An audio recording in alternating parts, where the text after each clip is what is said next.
Hello, everyone. Welcome back to Between the Scenes with Marty and Mack, brought to you by the Triple Play Fantasy Network. As always, Mack and I will be bringing you the best hitters and pitchers to stream for the upcoming week, which is for us Week 19, August 16th through the 22nd. It's officially playoff push season. Mack, how are you preparing for your playoffs? I am. It really depends on the league that I'm in, but there's two. It's really interesting. I have two leagues that really stick out in my head as one of my leagues I'm really pitching heavy. I'm in a 20-teamer and I've got 3 or 4 horses. In another league, I'm a 12-teamer, but I have maybe the best offense in the league. And so right as the trade deadline's coming down, it's really interesting because I had a guy message me and he was in the pitching heavy league, he was like, I'll trade you like a bat for an arm.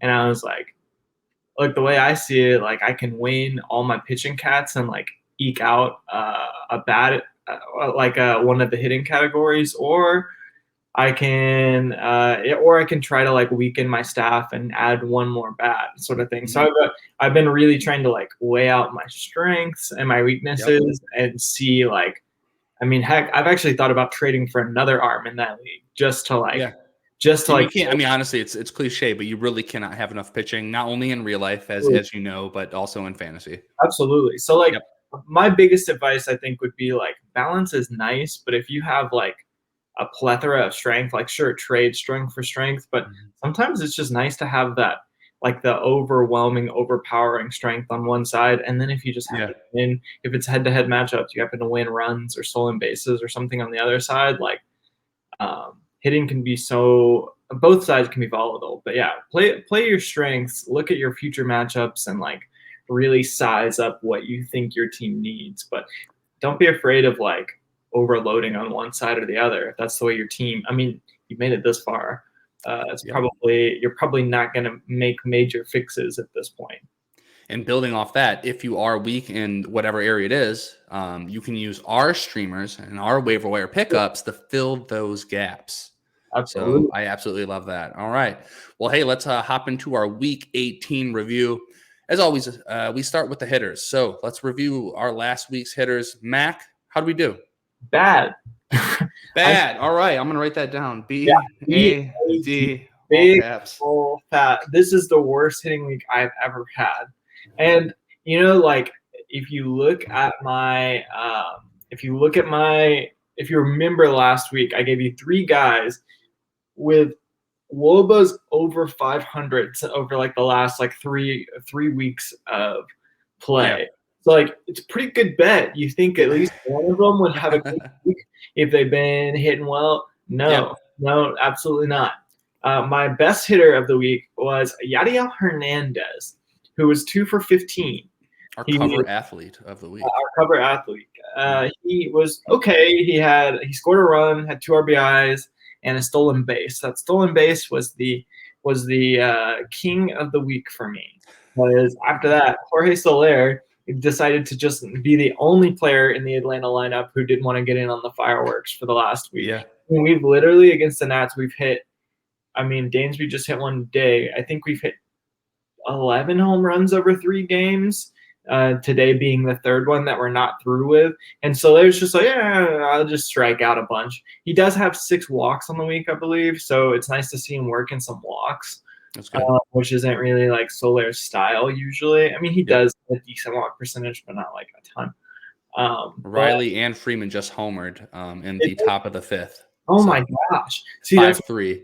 That's what I'm saying. So that's 12 or 13 home runs, and Soler's just doing nothing. So maybe he'll save my week and jump on the Nats pitchers because we've just been terrorizing them all week. But over the last weekend. But yeah, Soler went 3 for 17. I believe they were all singles. He scored a couple runs. He got knocked down on a couple of those homers. And then Cesar Hernandez went 3 for 18. He scored 4 runs because he hits at the top of that White Sox line. Yeah, that's good. You'll take it. Take the runs, but the average is horrible. No home runs. Got a steal, but man, 395 OBP. So the walks were there. He probably had a few. So yeah, that just goes to show you, like, sometimes, like, baseball's so weird. You can pick up, all these guys had fine matchups. I mean, Soler is getting, obviously, Nats pitching that's tossing meatballs. Joe Ross is getting feed off on. Yep. And yeah, no, you just can't. Sometimes you just can't predict what's going to happen, no matter if you make all the right plays. The waiver wire is a brutal beast, and we try to slay it each time. Sometimes we kill it, sometimes it kills us. But we move on, and we'll move on to my Week 18 hitters. So overall, Mac, as you had the worst week, probably I had the best week. So, what was that? Oh, I just said, oh man, I'm just looking at your stats in disbelief. Yeah, we had a great week. So hopefully, you picked up really any of the three, but we'll start with Rafael Ortega, outfielder, Cubs. I mean, this wasn't like I'm no genius. This wasn't a secret. I mean, everyone was picking him up everywhere, especially in 15-team leagues. He was long gone. I was hoping maybe a 10 or 12 league team he'd be relevant, and he still is. So far this week, he has 18 plate appearances. He has 8 hits, 2 runs, 2 RBIs, and 1 steal, slashing 500, 556, and 563. So obviously not too many home runs there, as his slugging is almost the same as OBP, but you'll definitely take that. Number 2 was Ahmed Rosario. He has 23 plate appearances, 8 hits, 2 doubles, 1 triple, 3 runs, 3 RBIs, slashing 348, 348, and 522. So obviously no walks there. And today he just had, against the Tigers, it was bases loaded. He hit a triple, cleared the bases. So we can add on 3 more RBIs there if you wanted to. We haven't done those stats yet, but Rosario is on a tear. He loves hitting for that team. There is no longer any type of limits, whether he's going to be playing every day or not. He's locked in. I'm loving everything I'm seeing from him. Absolutely. Mm-hmm. And your guy Jimenez is getting a chance again too. I saw him. Yeah, because we talked about him, man. That's what happens. I couldn't remember his name, so he had to remind me that he's a professional baseball player. So he came up. I don't know. Have you been paying attention to how he's doing? Because, I mean, for him, it's really just going to come down to steals, right? If it's going to make him worth it. And the Indians do run a lot. They run a ton. He already has 2 stolen bases since being up, but he's only batting 172. He does have a homer, 6 RBIs. And on the year, he has 6 stolen bases. So second base, third base, shortstop eligibility. He's 18% rostered. Andres Jimenez. Dylan Moore. I mean, Moore is poor man's Dylan Moore. It is. Yeah, Dylan Moore's already kind of a poor man's Dylan Moore. Yeah. So they're just kind of just being impoverished together, I guess, in that sense. But not speaking of not being impoverished would be Alex Dickerson. So my third player of the week for your Giants, 10 plate appearances, 4 hits. One of those was a double, 1 home run, 2 runs, 3 RBIs, slashing 444. OBP of 500 and the 889 slugging percentage. So Dick Boy finally came through. Yeah, the Dick Boy 2.0. We absolutely love him. I'm not sure I don't know if the Giants are playing that. They play at 405, versus the Colorado Rockies, and he's batting 8th. So he might be able to build on that. But yeah, overall hitting was outstanding. Just going to try to keep on building on that. And Mac, Week 18 pitchers. How did you do there? This was interesting. So we knew these were all young guns. This was a hard week. We'll get into your pitchers and see that it was a hard week overall. We had the one bright spot, but I had one bright spot as well. There's a few things to take away. So Daniel Lynch, he had the Yankees. He went 4 2/3. He gave up 3 earned runs, 4 hits. The big kicker was 4 walks. He did have 6 strikeouts, which I like to see from the young pitcher. Did you watch the start? I didn't get a chance to watch. Me neither. I was wondering if he had. I was wondering what his stuff looked like because 6 Ks and 4 2/3 is pretty good. Yeah, a lot of your outs are coming from strikeouts there, but obviously the earned runs came from the walks. If he's able to harness the command issues, I'm really interested in Lynch for rest of the season. I don't know, but for the rest of his career, I'm interested. I'd probably be taking some late round flyers on a couple of these guys. Long-term dynasty, arrow pointing up. For next week, short-term, he's going against Houston, so obviously you got to sit him there. But rest of season, it's going to be AL Central heavy, so keep an eye on him. Yeah, and then speaking of Quantrill, also AL Central heavy. He got Oakland this week. He's been lights out for the last 5 starts, the last 6 starts now. Oakland was a formidable opponent, but he went 6, got the quality start. He gave up 2 earned runs, 3 hits, again 3 walks, and you'll see a lot of those command problems from young guys. 5 strikeouts, and he got the quality start. So you got a no decision on the day, but I'm happy with that stream. Quantrill was my one bright spot, and he was probably the pick I was most confident in. So I think I said that last week on the show. Yep, you did. And then Tanner Houck was – I didn't get a chance to watch this. I watched some GIFs and some highlights from it. Yeah. And even though it's a bad start, not bad, just not fantastic fantasy-wise, I am encouraged. So he went 5 innings. He gave up 4 runs. 3 of them were earned. He had 6 hits. And his real blemish was a homer. I believe he gave up to big boy Mike Zunino, if I remember correctly. But he had no walks and 8 strikeouts in 5 innings, which I'm a pretty big fan of that. I mean, his stuff is nasty. If we're talking about real dynasty up arrow for future, I really like Tanner. I mean, he's proving that his strikeouts are there, and if he's able to develop his pitch mix any further, add another pitch. I mean, because I believe it's a 3-pitch mix right now. He was able to add another pitch to it. I mean, but the fact that he had no command issues and the only blemish he had on that start was a home run. I'm pretty excited about that. He's a young guy. He's going to give up some home runs, but 8 strikeouts is what you look for from those guys. So, yeah, and coming into the his last 2 starts, I dubbed him as a pitcher that doesn't really have any upside, especially with for Ks. Overall, he's in the 15th percentile in K percentage and the 16th percentile for whiff percentage, but he's found something over these last, few outings because he's really he's upped his Ks a lot. Yeah, I've been. He has a 12 K9 on the season though at this point, but it doesn't have very many innings. But Hawk was really good last season in the limited time he had too. I'm excited to see how the Red Sox use him. Cool. But yeah. All right. Well, let's hop into my pitchers here, and it was devastating there as far as the pitching goes here.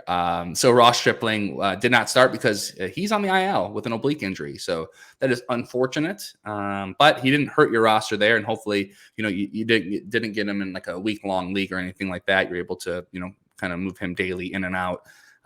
Adrian Hauser fell victim to the COVID-19 injured list, so he's going to be out for a while until he has a couple of negative tests there, so he didn't pitch. But I did have one pitcher go, and it was Marco Gonzalez versus Texas, and he was absolutely incredible. He allowed just 2 hits and 1 run in a complete game victory for the Mariners. 9 innings, obviously, 9 Ks, which is pretty incredible for him. 1.00 ERA, 0.33 whip, and he got you the quality start and obviously the win. So, for the one player that did go, he was absolutely incredible. And if you are still holding on to, or if you still have Gonzalez, hold on to him. He will play Texas for the 3rd time in his last 4 outings, and that's coming up this week. So usually I don't really recommend having a pitcher, especially someone with like Gonzalez who doesn't have the best stuff, going against the same team so much. But it looks like they just have, the Rangers number, and I think they're the worst hitting team in baseball right now. So absolutely, very horrible, just horrible. Holding on to him. But so those were my 3 pitchers. Only 1 went, and he did really well. All right, let's go into our week 19. It's time to hop into this, man. I mean, in my home leagues and my head-to-head category leagues, I have exactly 4 weeks until the playoffs. So just trying to either move into the 1st or 2nd spot to get that bye week, as it's very important, or I'm just trying to get my roster stocked up, for that for that last 3 weeks. But for us, week 19 is going to be August 16th through August 22nd. As always, we start with hitting. And as always, I want to start with Max hitting. Mac, what are we doing this week? All right, so I want to give you 3 guys that I think could be useful, not just as streamers, but like potentially rest of season. One of them we've talked about before, and we'll jump into it. The one we've talked about before that I'm a big believer in, I drafted him a lot, but he's been dropped a lot recently, is Anthony Santander, and he'll probably show up in a lot of these waiver wire pickup articles, videos, podcasts, whatever for the next week or so, because he's been on fire. Since August 1st, he's hit 390. He's got a 432 on base percentage. He's slugging over 700. He's hit, I think 4 home runs this month.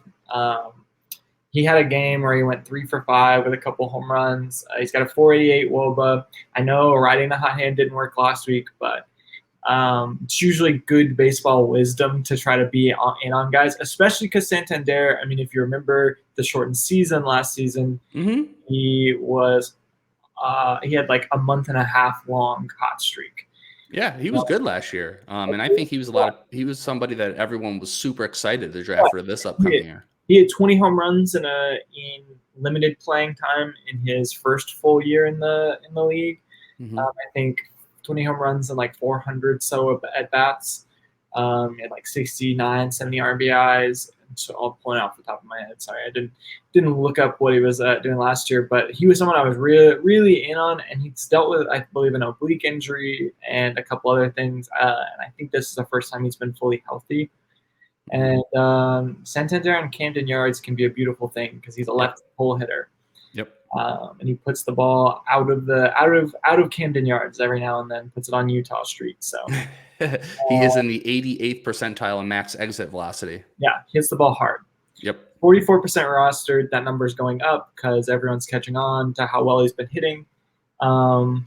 So yeah, pick him up. I like Santander. He's the type of guy that could give you production for the rest of the season potentially, because he's not just. I don't think he's just a waiver wire pickup. He's a guy who's proven, who's done it before. Yeah, and he's batting fourth in that lineup. Yeah. Yep. So, and then number 2 is a guy who hasn't really done it before, but has been really good for a little while now, and it's Aledmys Diaz. He was a utility player for the Astros, kind of off and on every few games. But ever since Toro has been traded, Diaz has basically been the starting third baseman. He's batted 5th in the lineup pretty much every day for the last couple weeks. Overall in the season, he's batting 302 with a 352 on base percentage and a 480 slugging percentage. He's got a 356 WOBA.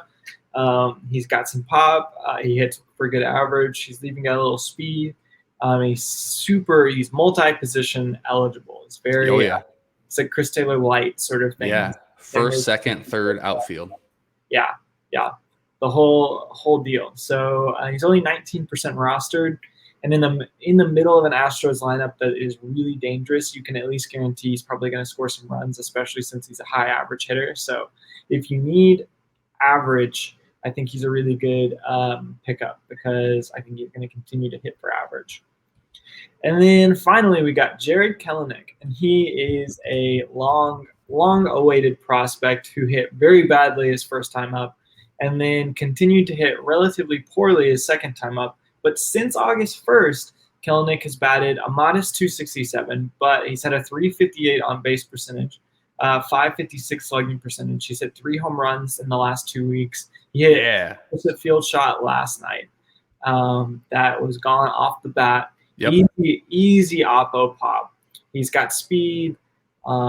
You're not gonna find many 5-tool players sitting on your waiver wire, and he's only 41% rostered because people are fickle and just drop guys for young and don't want to wait him out. I understand it's redraft, but if you're sitting in a playoff spot, Dansby Swanson just scored again.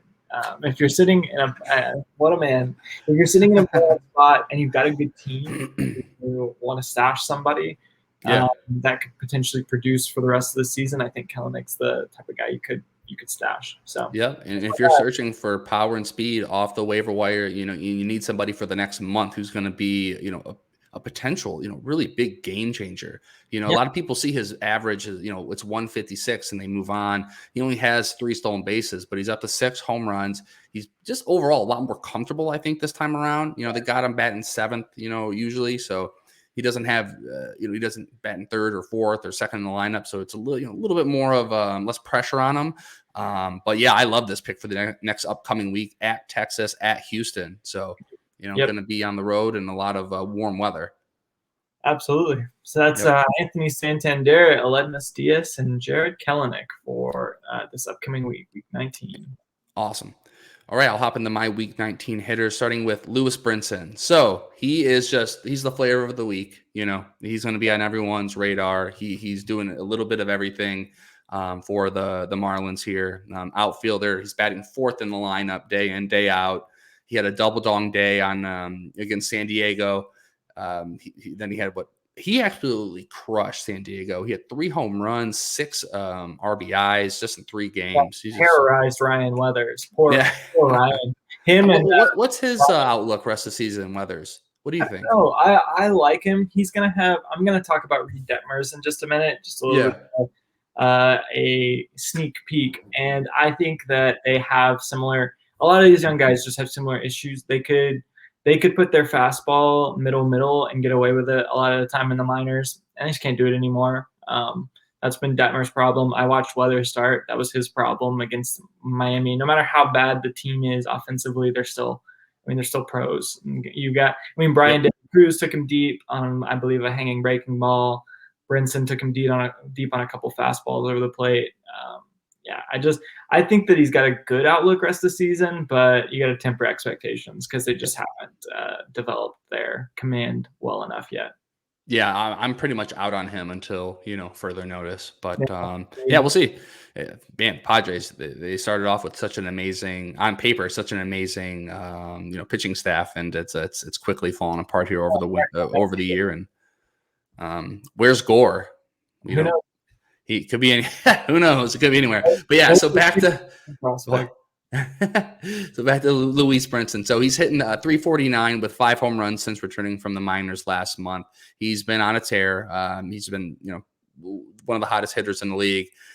He has 3 games versus the Braves next week, and then he has 4 in the Great American Small Park in Cincinnati. So I'm excited to see him there. He's only 29% rostered. One of the hottest players in baseball. Pick him up. Number 2 is Tyler Wade, the Yankees' second baseman, third baseman, shortstop, or outfielder, depending on your league. That's what Yahoo has, pretty much, every position availability possible. He's only rostered in 4% of leagues, and the Yankees are one of the, I think maybe the only team or the second team or the other team that has 8 games next week because of scheduling doubleheaders, making up for whatever was missed earlier in the league there. So I'm excited there. They have 8 total games, 1 game versus the Angels at home, 3 versus the Red Sox at home, and 4 against the Twins at home. So he's been stealing bases constantly. And so for anybody who's in a roto league that needs stolen bases, and that's pretty much everybody, over the last 4 games, he has 4 stolen bases. He's batting a little over 500 in those games as well. He's not that great of a player, and he's not going to play every day, but it's so hard to find stolen bases at this point. So I just can't hammer it home enough. Pick him up if you need him, and especially in a head-to-head categories league. He could win you that category on his own right now. Number 3 is going to be Connor Joe for the Rockies. So actually, before we started, Mac and I were going over our picks, and we both had Connor Joe on there, thus making him probably the thumbnail for this episode. But so the Rockies, he's a first baseman, outfielder, 6% rostered, and they have 6 home games next week versus the Padres and the Diamondbacks. Anytime there's a hot guy in Colorado, phrasing, but if there is, I want you to pick him up, and especially with what he's been able to do these last few weeks. Mac, did you see anything? What has stood out for him for you? He's just home runs. Basically, he doesn't hit for high average, but 2 things really stood out was when he's hitting home runs, and he's also hitting first in that lineup. Yep. He's not a fantastic lineup by any means, but at the same time, anytime you're getting Padres and Diamondbacks in Colorado, And Yep. Padres have a decent staff. On paper, still, it's not bad. You're going to get Darvish, but the Diamondbacks, And Darvish has been pretty rough. Darvish has been pretty rough too. Yeah. So, and Diamondbacks, their ace is Merrill Kelly, maybe. So, yeah. If you got it, I think it's a good pickup because 6 home games is beautiful, especially for a guy who's hit, I think, 4 home runs in the last month. He's up to 6 on the season, I believe. Yep. Yeah, he's batting .277, 6 home runs, 24 RBIs. Yeah. He's hitting .291, .363, and .473 with 5 homers and 22 RBIs, just over the last 2 months here. So he's been hot. Tapia's out. So the playing time has opened up a little bit more for Connor Joe. And again, he's only 7% rostered. So I think he'd be a really good, especially in the week long, I'd pick him up, throw him in. He'll be your 5th outfielder. I think he'll do a good job for you. Yep. So my 3 hitters are for the week, Louise Brinson, Tyler Wade, and Connor Joe. All right, moving on to week 19 pitching. Mac, we're going to start with you. Who are your 3 pitchers for the upcoming week?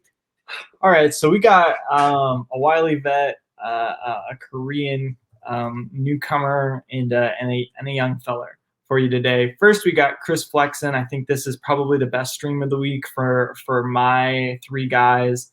Mm-hmm. I love this stream. Flexon's quietly been really fantastic. He's 10-5 on the year. He's a 3.78 ERA, I believe. His FIP is just below 4. It's right in line with his ERA. You know what you're getting with him. I don't start Flexon against teams that are pretty potent lineups generally. Yeah. So, generally, I don't start Flexon against very homer-happy teams because he tends to give them up to if he gets in trouble. But we got just the team for you. Yeah, generally he limits hard contact, and Texas has the war. They've just been horrible. They've just been awful since the All-Star break. They had the 2nd worst OPS in a month, I think, in history, in the month of July. So wow, pretty bad. Their team OPS was 580 or something crazy like that, crazy. And Flexon's just been good. He's a ratio play. Seattle's been pretty good over the last little bit, actually. They're kind of vying for a wild card spot, if I remember correctly.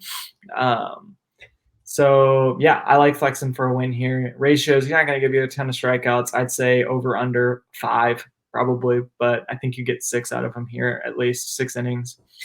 And then my second pitcher here is Reed Detmers. He's going to get the Cleveland, formerly known as Indians, now known as Guardians, I suppose. Or does that start next season, I guess? It starts next season, so they're still the Indians officially. They're the Indians officially, okay. Yes. So he gets Cleveland, and he's only 8% rostered. He got dropped a bunch after his last start against the Dodgers, where he gave up 5 runs, which is understandable. It wasn't a great whip. He only went 5 innings. But here's the thing: anyone who started him's a fool. Why would you start some? You know what I mean? Think about it.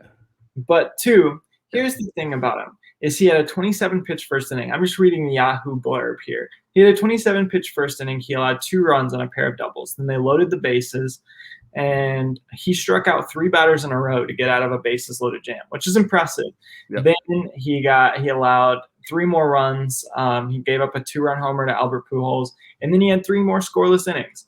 So he got into some trouble and gave up a homer and some hard contact, but he gave you 3 scoreless innings, and he had 5 strikeouts over 5 innings.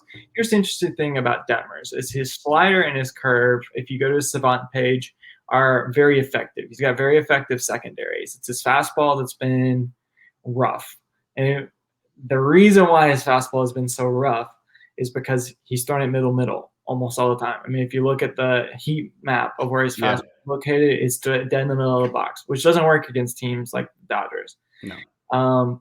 But I think just a little bit of development, if he's able to get confident against a team that's not very good like Cleveland, I think he could return you a pretty good start. I don't know about his outlook rest of season, but I like this matchup.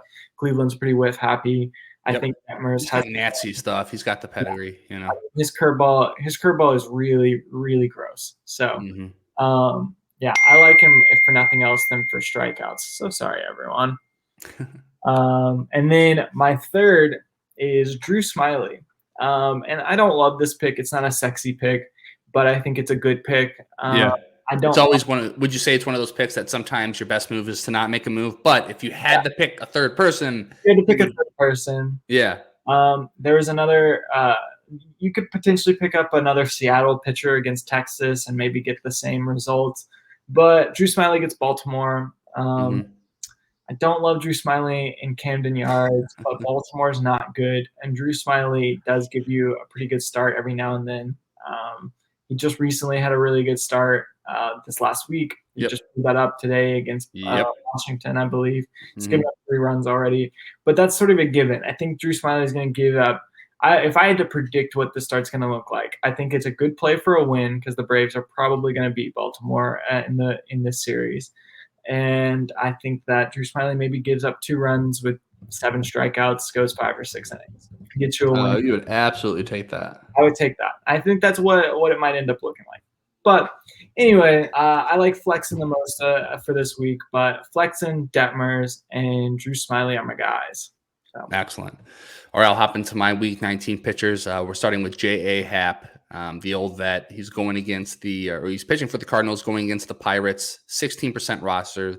He's actually pitching today against the Royals, which speaking of Detmers is also pitching today against the Astros. So, they are? Okay. So it's good, I like to always obviously know what's going on. Just the start before, just to see how he's doing. And that's me buying time to see actually how he's doing. Okay, well, he's only pitched 1 inning, but the Cardinals are up 7-0 on the Royals. Good play for a win. Yeah, so I don't know who pitched for the Royals, but it's rough there.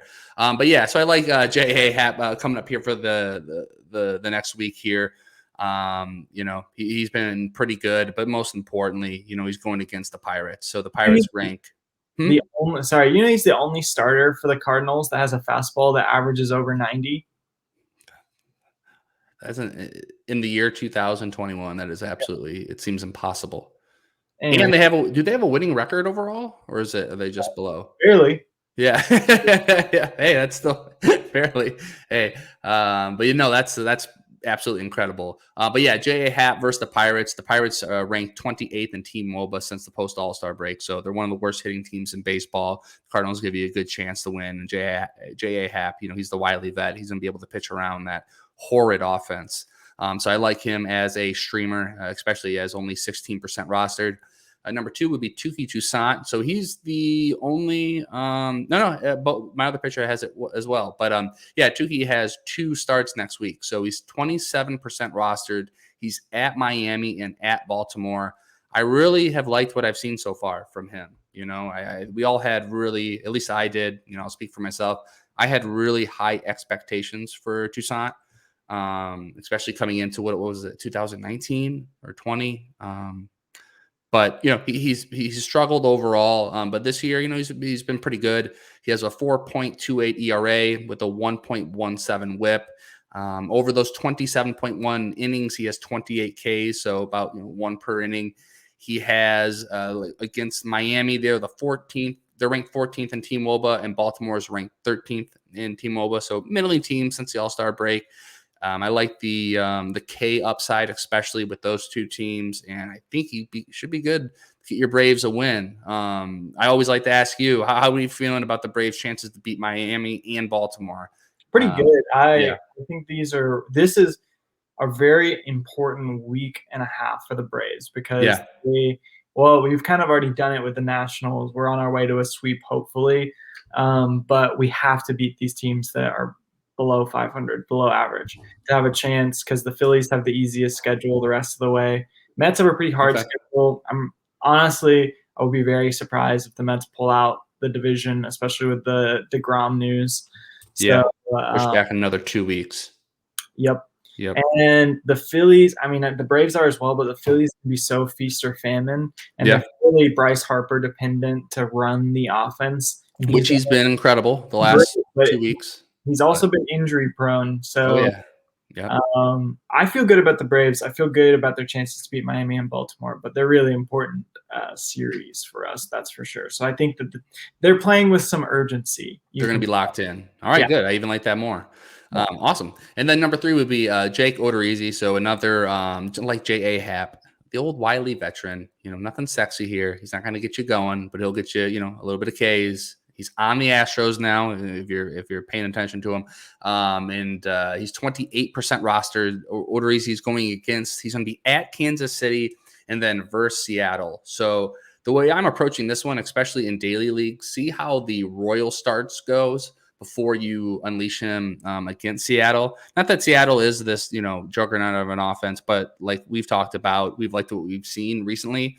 The Royals ranked 27th in Team WOBA, so they're one of the worst hitting teams in all of baseball. Seattle's hovering around 19th, so kind of on the back end of that.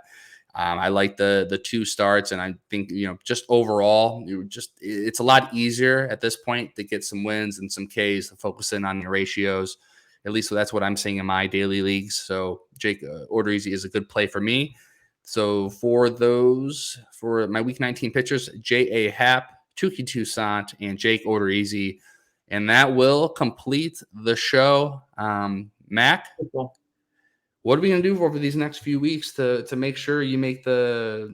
Are you in the playoffs of all your leagues, or how are we doing? The ones that are head-to-head, most of the head-to-head leagues, I think I am, except for one 8-teamer that I really haven't paid much attention. That one barely counts because it was a super league. It's NBA, MLB, and I heard about that. Yeah, league together. Yeah, and that draft just got wonky, and so it was really hard to draft. That's not a fantasy baseball league. Yeah, that's the thing. Is like I'm not going to be in the playoffs in that league, but in my leagues that matter, yes, I think I will be. So there we go. Prepping for those, trying to get the teams right. Yep, and that's what I'm just trying to. I traded for Trout. I have DeGrom on one of my teams, so I'm either going to have an amazing last 2-3 weeks of a team, or it's going to be mediocre. So we'll see there. But yeah, that will do it for the show. Thank you guys as always for sticking with us through this full season. We're still here. We're going to be churning out content and doing the show up until the end of the championship week. Unlike the big wigs who have all moved on to football. I don't have time for football. I'm too busy in baseball. We have games every single day. There's so much you can learn. They're going to be opening up the rosters, and all these scrubs are going to come up, and they're going to hit home runs, and we're going to be there for you. So, as always, like I said, thanks again. Have a great week, and we'll see you next time. Absolutely.